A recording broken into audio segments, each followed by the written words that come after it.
All right, these last three are really quick, so we're just going to blast right through them.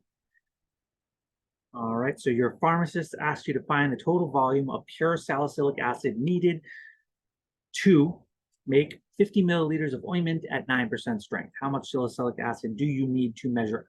Okay, everything you need is spelled out right here for you in the problem. You are making 50 milliliters of ointment. It's 9% strength.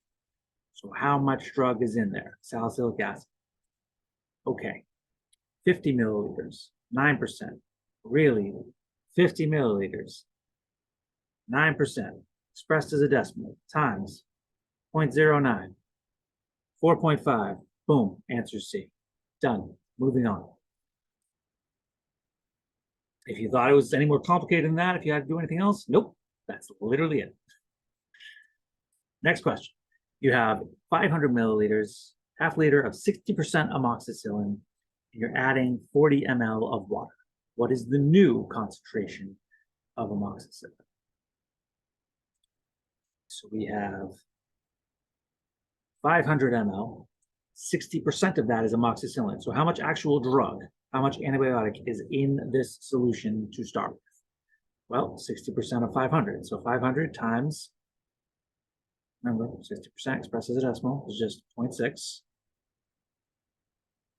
Okay. So 300 milliliters of amoxicillin. Now we're adding 40 ml of water to the original total volume of 500. So now it's 540, right? So originally we had a strength of 300 milliliters of amoxicillin in 500 milliliters of solution. It was 0.6, which is 60%, right? So now we have 300 milliliters of amoxicillin in 540. So just 300 divided by 540.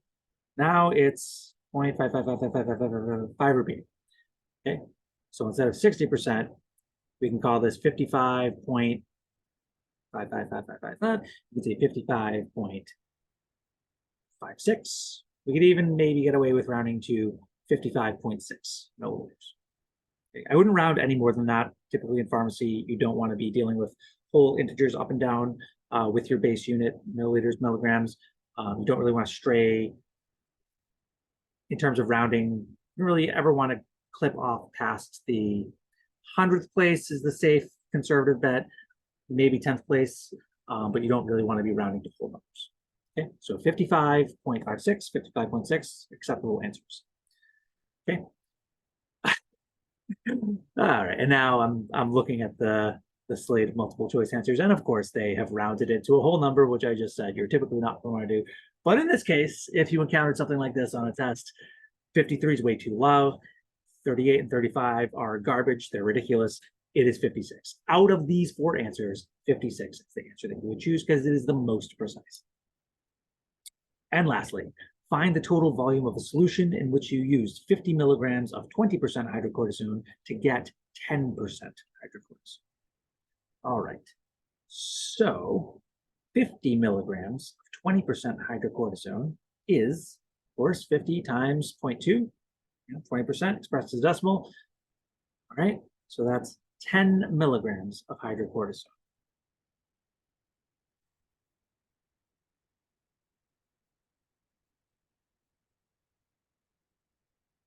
Okay, we're trying to figure out what the total volume is if we used 50 milligrams of the 20.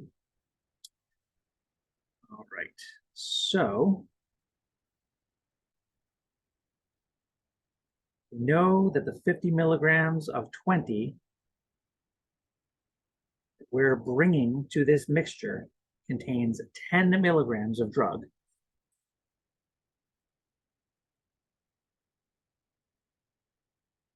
Do any of these answers look like 10 milligrams would be 10% of that amount?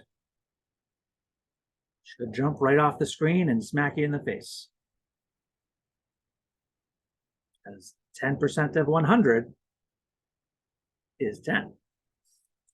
So 100 milligrams is going to be the correct answer for that last one. See, you barely had to put any pen to paper, do any algebra, set up any grids. Pretty much all of these questions you could look at with just sharp logic and a calculator and blast right through. Save yourself some time.